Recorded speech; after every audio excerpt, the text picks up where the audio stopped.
Hey, what's going on, everyone? Justin here, and I have my first TBR of 2025 here with my January selections. I think I have 7 titles, and I'm trying to balance it out between the three the three genre challenges that I'm doing, plus a classic. And let's just go ahead and get right into it. A couple of them definitely cross over, such as this very first one right here. We got A History of Biology by Michel Morange. And I think this is a work of translation out of the French, if I had to guess. Yep, by Teresa Lavender Fagan and Joseph Muiz. All right, so obviously this would be a great selection for Historathon, but also a great selection for the Science Reading Challenge. So I'm going to leave links to those things down below. Still working on the announcement video for the Science Reading Challenge. Just trying to come up with, I have a couple ideas. I'm just trying to hammer out a couple of the kinks and everything, but anyways, this is a book kind of covering the entire history from the ancient world through the modern period, dealing with the life sciences. So I think that's just really cool. It's definitely my favorite. Probably biology and ecology are my favorite books to just read just for fun and just when I want something to read or whatever. I've been building up this like nature selection and everything. And I have other shelves over there for like the more technical and like field guides and everything. But I don't know, I just really do love biology. Studied some of it in school and college and all that and everything. I don't know, I just kind of I'm thinking about like maybe going back for something like on ecology or something, perhaps. But like I said, it starts with ancient Greece and Rome. Obviously, there's not going to be like tons and tons in there. For those who want to might try it out for Historathon, this would definitely be more of a quarter 3 or quarter 4 book for kind of like the modern periods and everything. But like I said, it just looks really cool and it's going to be just fun learning about like the entire run of like the biological sciences, probably starting with Aristotle, maybe a couple of, like the pre-Socratics potentially. I guess like Hippocrates and that kind of thing is a little bit before Aristotle, according to the book and whatnot. But like I said, I love the design too, just kind of the simplicity and everything with the green. I don't know, just really like it. I'm hoping it pans out being like sometimes works in translation, especially if they're like more academic. Not always like the greatest things, but we shall see. So next up is actually an audiobook that I plan on listening to. So I'm going to be participating in Robert G's Roman Emperor like reading event, where you try to read a biography or a book on each of the major Roman emperors. And I'll leave a link to his video down below. And I'm already like breaking the rules slightly because I'm actually been doing the Roman Emperor Aurelian, Restorer of the World by John White. I want to say he ended his list around like the Severan dynasty before the crisis of the 3rd century. And Aurelian was around, I want to say it was 270 to 274 or 275. And that's definitely during the crisis of the 3rd century. For those who don't know what that is in Roman history, basically in the early 200s, basically all hell just like broke loose. The societal order collapsed. There was hyperinflation. There was just civil wars. The emperorship and the generals and stuff. Pretty much everyone was just every legion was just declaring their imperator like as like Caesar and Augustus and things like that. So it kind of just turned into a complete mess. There was actually quite a bit of pressure from the outside too because of like all this kind of unease and whatnot. Some of the surrounding periphery cultures kind of smelled blood in the water. So there's about a 50-year period there, roughly from like maybe is it 60 years? I think it's like 230 to 290, somewhere around there. Like I said, all these things were just kind of going on. I want to say there was like it's hard to even gauge like who was like the legitimate emperor like during like half these years during there. But I want to say there's about 40 during this like 55-year span, which is crazy considering I think one in the middle, he had a 15-year reign. So you take him out of the picture, we're talking like 8, 9, 10 months on average. Just like like I said, it's hard to even gauge like when there's like 4 contenders like year in year out. Anyways, Aurelian was the emperor in, like I said, I want to say 270, and he's I think the subtitle here, Restorer of the World, is because of all these like civil wars and weakened, like the Roman Empire become like kind of weakened and whatnot.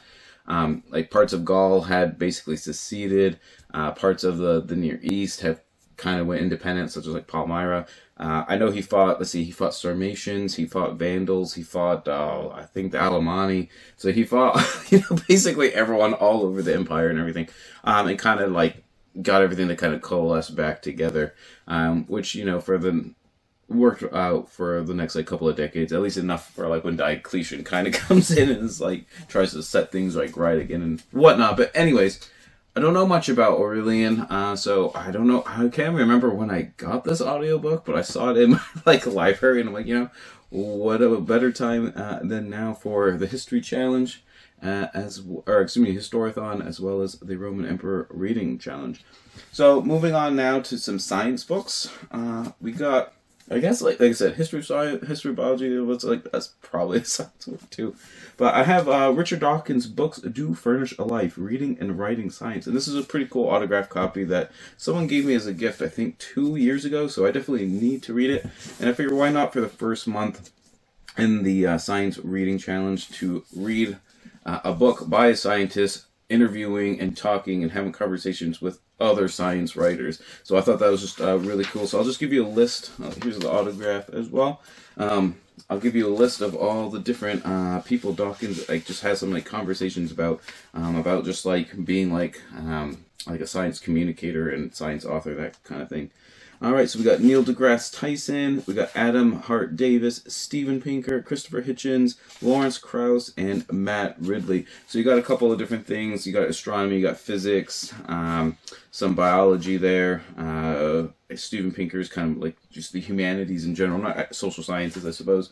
So I think it's just going to be kind of like a lighter read, but just kind of be just priming the brain for kind of all kinds of just science questions and just thinking about writing and talking and conversing with others about science. So I figure that's probably a good pick just for kind of the beginning of the science challenge. And then if I have time, I have a second science book that I'd like to get to. I love this, the Natural Lives of series from Princeton University Press. I now have 8 out of the 11 published. And this one's on butterflies that I recently got as a gift. So you'll probably see that in the upcoming book haul and everything. But you learn there's tons of super high quality photographs, high quality information, lots of diagrams and illustrations when necessary. This one's all about butterflies. I got one on fungi, lichens, octopuses, beetles, and now I have butterflies, bees, and spiders.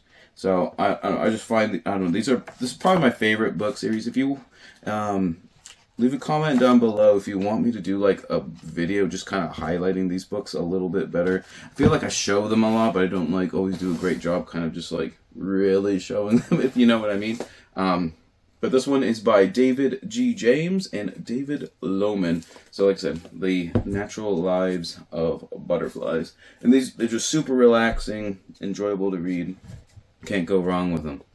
All right, so next up we have the classic that I want to read. So I'm gonna try to read at least one classic per month, and then if the spirit moves me more than one. I read 3 works of fiction in December of 2024, and I think that's probably my record. If we're not talking school assignments, to be honest.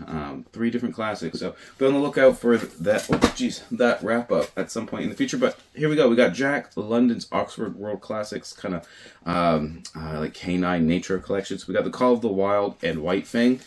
But some people some commenters recommended a couple of the short stories being really good, such as To Build a Fire. And there's a couple other ones. There's Batar, Moonface, Brown Wolf, and That Spot. So I'm probably, I did ask which one should I read first, but I think I'm probably just going to end up reading this entire book, just because I think both novels and the short stories is only 360 pages, so can't go wrong. I feel like these are going to be really good ones for me, just kind of with the nature and kind of canine themes and whatnot. So let me know if you've read these as well and if they're good or not. And then lastly, we got some philosophy books for the Philosophy Reading Challenge. So the first one is the Oxford Very Short Introduction, that anyone who wants to can join along with me. We got, kind of the Dawkins book. I figured for the Philosophy Reading Challenge, the most generic Oxford Very Short Introduction I could find, which was just philosophy. I've read some on specific philosophers, like Hobbes, for example. I know there's like tons, even like Habermas and Descartes, Plato all have one. And there's also like I've read pre-Socratics and ancient philosophy, because I was like, what's the most? They actually did have just a plain philosophy one. So I'm hoping that it does pan out. Sometimes they try to, when they have like a broad topic like this, they try to be very avant-garde with like how they approach the topic to try to make it like interesting, I guess, instead of just like any other like introduction to the topic. But I would say definitely on the whole, I've just thoroughly enjoyed this series. I probably should go over how many. I think I've probably read close to 50 or 60 at this point. But anyways, I'm going to be taking notes, hopefully, if I feel like it's good enough, in my kind of just general philosophy notebook and whatnot. So hopefully add to that a little bit here. And then next up, we have my last project that I want to like kind of work on throughout the year. So I have another notebook. This one I haven't even started or labeled it yet or anything, but it's going to be my like kind of Greek intellectual history and thought journal. I guess I don't even know what intellectual culture. So you probably can't even read the title there, but it's a really warning for you. We got the 4 stages of Greek thought, and this is by John Finley Jr. And I rescued this from like a university library sale a long time ago. And there's actually a couple of books that I picked up from that sale, and they were I apparently put them in storage in a tote in the basement, and just like recently like kind of remembered I had them and dug them all up and everything like that. So I don't know what this is about. It's a kind of like one of those old-fashioned lecture series that kind of gets turned into a book. And I want 1965. So it's a series of like 4 famous lectures that he did, and the chapters are the heroic mind, the visionary mind, the theoretical mind, and the rational mind. So I think it's going to be about, I guess, just kind of the different, I guess, like mental states that kind of like Greek culture kind of went through from like the Dark Ages, I'm assuming, with like the heroic mind down through the classical age and that kind of thing. Not 100% sure, but I feel like this will be like kind of a good, 4 stages of Greek thought. Why not make that like the first? And it's pretty short too. I think it's only like 150 pages or so. Of actual text. Why not make that the first one in my kind of like Greek intellectual culture notebook? I don't know.